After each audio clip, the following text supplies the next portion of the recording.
오늘 우리에게 주시는 하나님 말씀 마태복음 12장 46절에서 50절 말씀 함께 보도록 하겠습니다.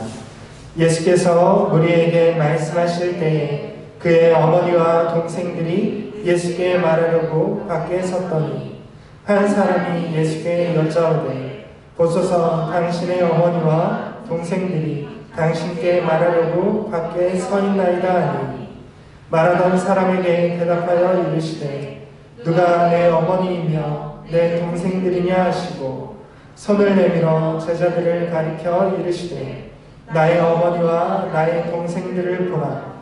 누구든지 하늘에 계신 내 아버지의 뜻대로 하는 자가 내 형제요 자매요 어머니이니라 하시더라. 아멘. 오늘 말씀은 새로운 가족 공동체라는 말씀으로 말씀을 나눠보길 원합니다. 예수님은 이 땅에 오셔서 하나님 나라의 복음을 전하시고 또 하나님 나라의 복을 베풀어 주셨습니다. 그래서 많은 병자들을 예수님은 고치셨고 또 귀신을 쫓아내셨습니다. 그런데 바리새인들은 예수님이 귀신을 쫓아내는 것이 하나님의 능력이 아니라 귀신의 왕 바알세불을 힘입어서 귀신을 쫓아낸다고 말했습니다. 그리고 이 소문은 갈릴리 전역으로 퍼져나가게 되었습니다. 오늘 본문 말씀에 보면 예수님의 가족들이 찾아온 것을 볼 수 있습니다.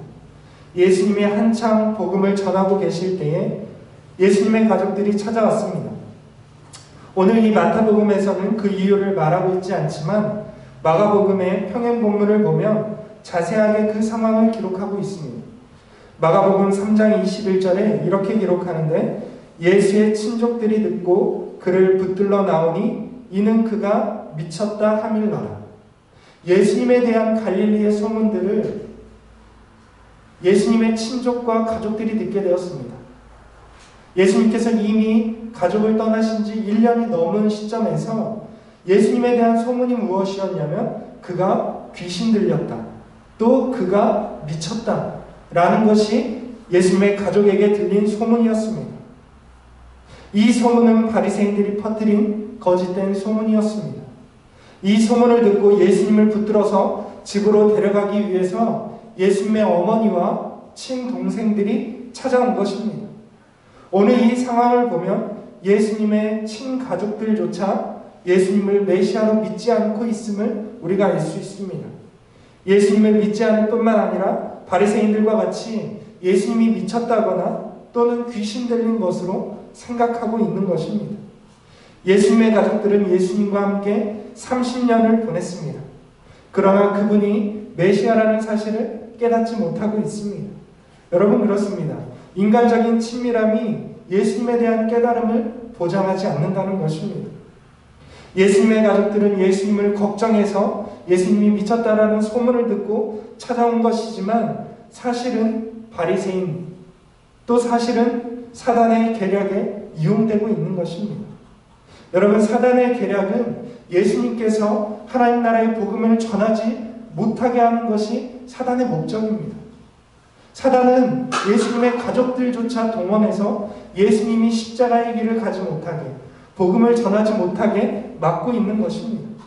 예수님은 이러한 사단의 계략을 아시고 이를 물리치고 있습니다. 사실 예수님은 30세까지 가족을 위해 사셨습니다. 동생들이 성장하고 또 그 어머니를 봉양하기 위해서 예수님은 목수로서 30년을 가족을 위해서 사셨습니다.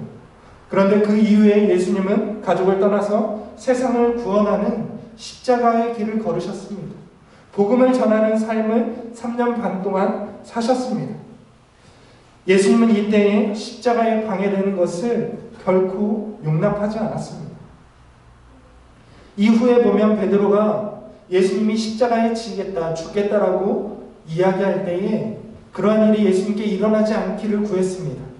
그러나 예수님은 죽음을 만류하는 베드로에게 사탄아 물러가라라고 이야기했습니다. 가장 아끼는 제자에게조차 예수님은 사탄이라고 불렀습니다. 어째서 그렇습니까? 예수님이 복음의 길을 가는 데에 방해하는 것, 십자가를 지지 못하게 막는 모든 것들을 사탄의 계략이라고 생각했던 것입니다. 예수님은 육신의 가족의 관계보다 그러한 의무보다 가족에 대한 의무보다 자신의 하나님 나라 사역을 우선시하신 분입니다. 가족이 중요하지 않다라는 것이 아니라 가족보다 하나님 나라가 더 우선하는 가치라는 것을 이야기해 주는 것입니다. 예수님은 하나님의 뜻이 땅에 이루어지는 것, 그것을 최고의 가치요 우선순위로 여기고 있었습니다. 예수님은 결코 이 우선순위를 잃어버리지 않았습니다. 예수님께서 십자가를 지고 인류를 구원하실 수 있었던 이유는 이 우선순위를 지키고 흔들리지 않았기 때문입니다. 우리에게도 하나님의 뜻에 대한 예수님과 같은 우선순위가 있어지길 원합니다. 우리의 삶의 우선순위가, 우리의 삶의 목적이 하나님의 뜻이 되기를 원합니다. 그렇게 될 때에 우리도 예수님을 따라갈 수 있을 줄로 믿습니다. 그런데 예수님은 육신의 가족이 찾아온 사건을 통해서 새로운 가족 공동체를 제자들에게 설명하고 있습니다. 예수님은 이것을 기회로 삼고 있습니다. 사실 예수님이 사람들에게 가르치고 싶었던 핵심 메시지이기도 했습니다. 예수님은 새로운 가족 공동체를 설립하시는 분이기 때문에 그렇습니다. 50절 말씀을 보면 이렇게 기록합니다. 우리 50절 말씀 한번 같이 읽어보도록 하겠습니다. 50절입니다. 시작. 누구든지 하늘에 계신 내 아버지의 뜻대로 하는 자가 내 형제요 자매요 어머니이니라 하시더라. 여러분, 이 말씀은 예수님께서 그의 어머니 마리아를 무시하려고 했던 말이 아닙니다. 누가 내 어머니냐? 밖에 서 있는 사람들이 내 어머니가 아니고 내 형제가 아니고 하나님의 뜻을 지키는 자가 내 형제요 자매요 어머니다. 여러분, 이 말씀은 마리아를 무시하거나 마리아에 대한 부양의 의무를 회피하기 위한 말씀이 아닙니다.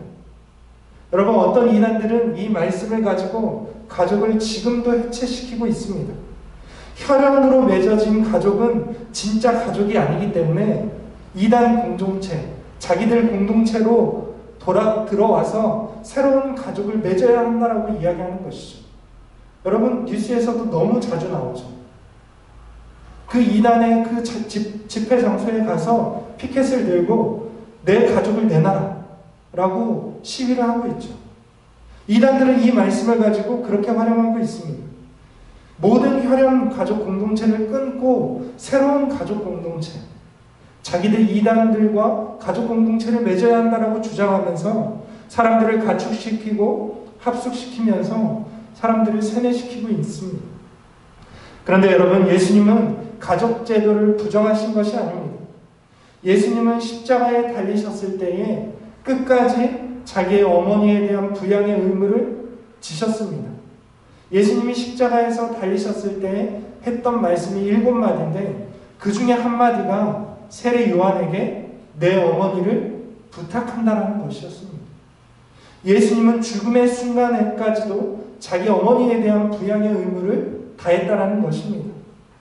여러분, 예수님은 이 말씀에서 가족을 해체하거나 또한 부양에 대한 의무를 무시하고 있는 것이 아니라 새로운 가족 공동체, 혈연 공동체, 가족 공동체가 있지만 예수님께서 새롭게 설립하시는 가족 공동체를 설명하고 있는 것입니다. 예수님이 설립하는 새로운 가족 공동체는 하나님이 아버지가 되시고 예수님의 형제와 자매, 모친으로 구성되는, 부친으로 구성되는 그러한 가족 공동체입니다. 혈연으로 맺어진 관계가 아니라 전혀 새로운 가족 공동체가 탄생하고 있습니다.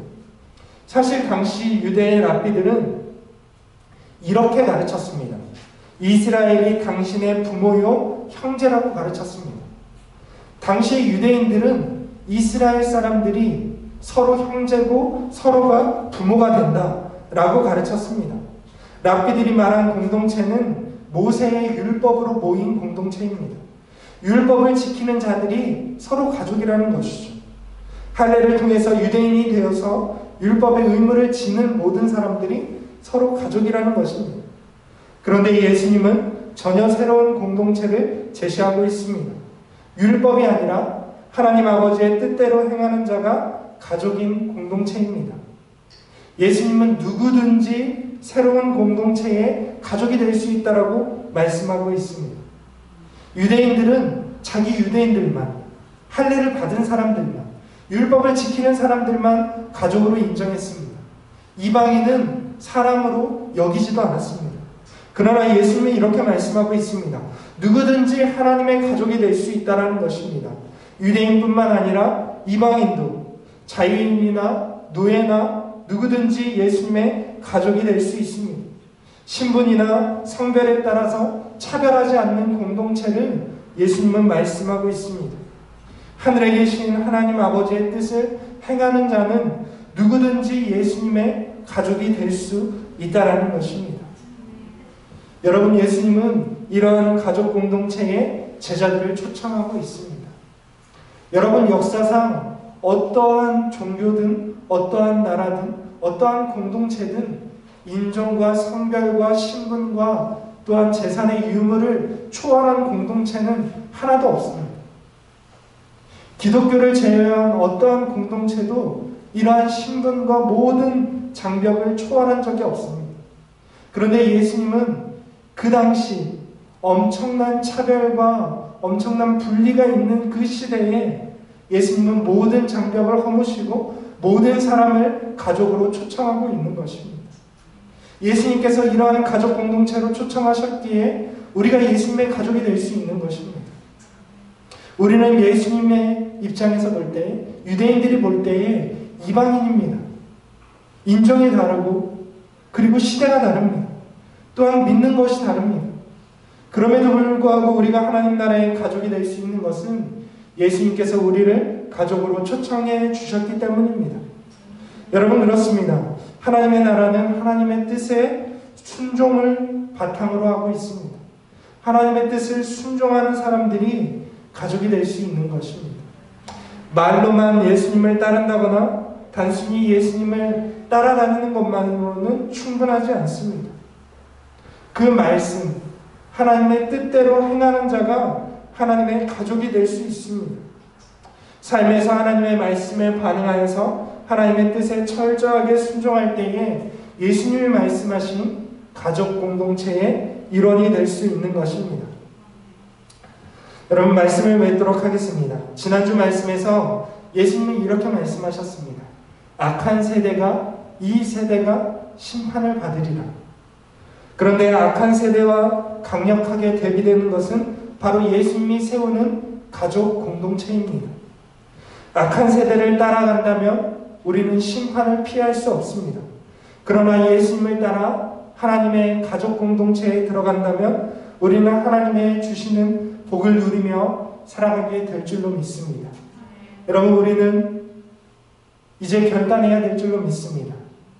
더 이상 악한 세대를 따라가는 것이 아니라 예수님께서 우리를 초청하시는 하나님 나라의 가족 공동체, 하나님의 뜻에 순종하는 가족 공동체의 일원들이 되시기를 주님의 이름으로 축원을 드립니다.